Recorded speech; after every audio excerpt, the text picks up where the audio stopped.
Dobar dan. Danas sam rešila da skuvam slatki kupus sa junetinom. Vreli su dani pred nama i valjalo bi pripremati ručkove koji mogu 2 dana da se koriste i jedu. Tako da ovo je jedno od tih jela koje sutra dan ne gubi na svojoj ni vrednosti ni ukusu.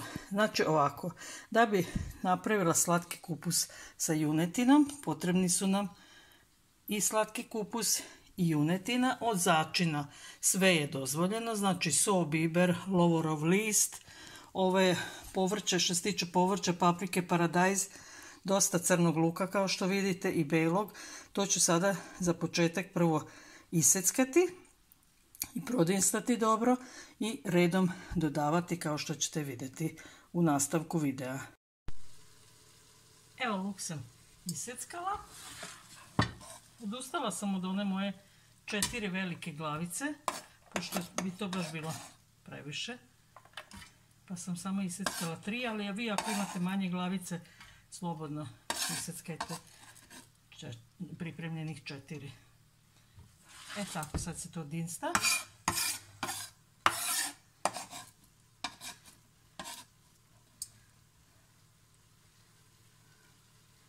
Dodat ćemo i papriku. Sitno seckano, nek se i ona prodinsta.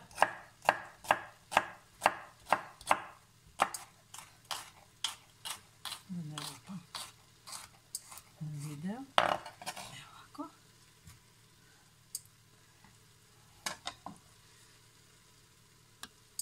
Na redu je beli luk.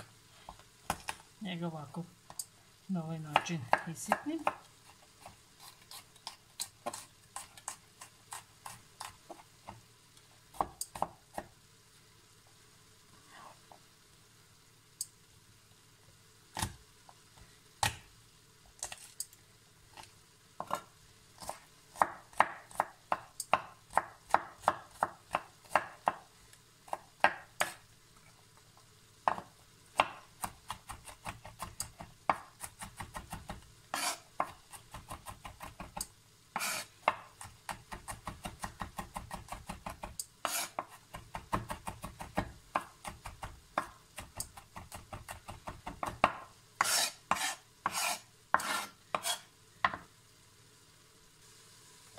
Evo, beli luk sam isitnila, znači ovo ponavljate dok ne dobijete željenu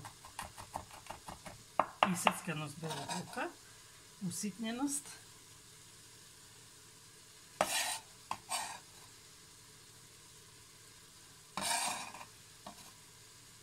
Dalje je na redu jedna šargarepa, ona isto može da se dinsta. Ne mora skroz sitni komadići, može ovako.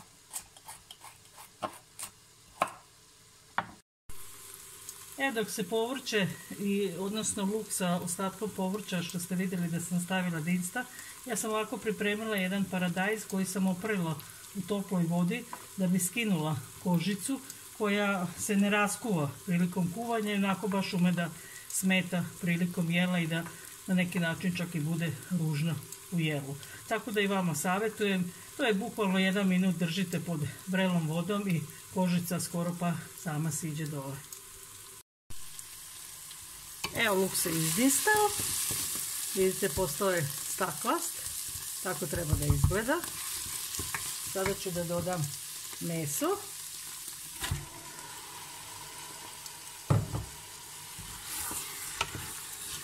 I poklopljeno ostaviti da se prvo dinsta, znači neću zatvarati lonac, ekspres lonac, sve dok se meso dobro ne izdinsta.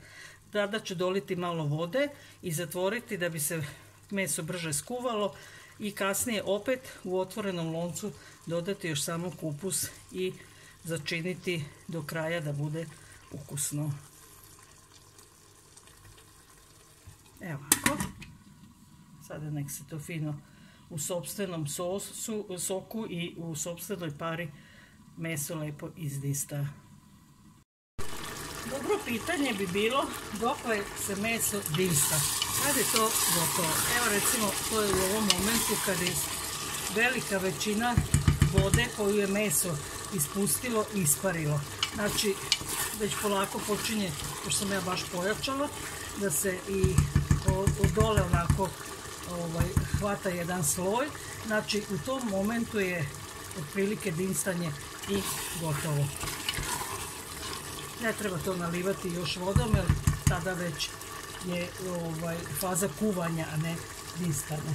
Znači, sada da bi zatvorila ekspres lonac, naravno, vi ako nećete kuvati u ekspres loncu, vi nastavite ovako kuvati uz povremeno i pomalo dodavanje vode. Do pred kraj kad dodate i kupus. Nije baš pred kraj, ali recimo računajte da kupusu treba nekih pola sata da se skuva. Evo ja ću sada dodati vode. Ne više od litre. Sačekajte da ovo prokuva i onda ću ga hermetički zatvoriti. Na ovaj način meso stvarno se brzo skuva, štedi se energija, vreme i sve što se tiče kuvanja, tako da ja nisam pristalica ekspres lonca, više volim da to sve ide nekako fino, lagano da se kuva, međutim stvarno za ovakvu vrstu mesa, naročito junetine, vrlo je zahvalan, brzo bude gotovo, inače trebalo bi 1,5 sata kuvati ovo meso da bi se raskuvalo. Pre nego što zatvorim, stavit ću znači, sve ove ostalo pripremljeno povrće i začine. Soli ću dodati još samo malo, jer sam prilikom distanja luka solila.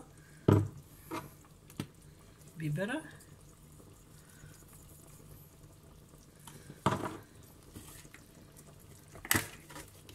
Jedan do 2 ovako lovorova lista.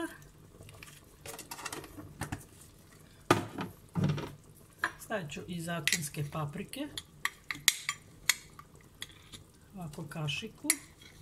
Pa još jednu. I to bi bilo to. Kasnije ću možda još dodati, vidjet ću šta će ovaj paradajz da uradi. Malo kuvanog paradajza, a možda i neće trebati. To sve tako i vi prilikom kuvanja isprobavate i po želji dodajete začine. Nakon samo pola sata kuvanja u ekspres loncu meso se raskuvalo i iskuvalo dovoljno. Sada sam dodala još ovako na četvrtine dodat kupus isečen i sada na neki 10 minuta ćeš zatvoriti u loncu. Malo sam ovako ovog domaćeg soka od paradajza dodala od začina i to bi bilo to što se tiče ukusa. Evo, završila sam kupus, skuvan je. Kao što vidite ima dosta i kupusa i mesa, začina, sve ono vidjeli ste šta sam stavila. Servirala sam bez ičega, a lijepo ide i krompir kuvani uz njega ili uz neku salatu po izboru. Prijatno. Da čujem, Nađa, šta ti kažeš? Jako je fino i sa hlebom je još bolje. Sa hlebom ti je bolje nego s krompirom? Da. Dobro, eto, to je po izboru. Znači mogu i naši pratioci da probaju i sa hlebom i sa krompirom. A ni beba se ne buni, mogu vam reći, ona jede.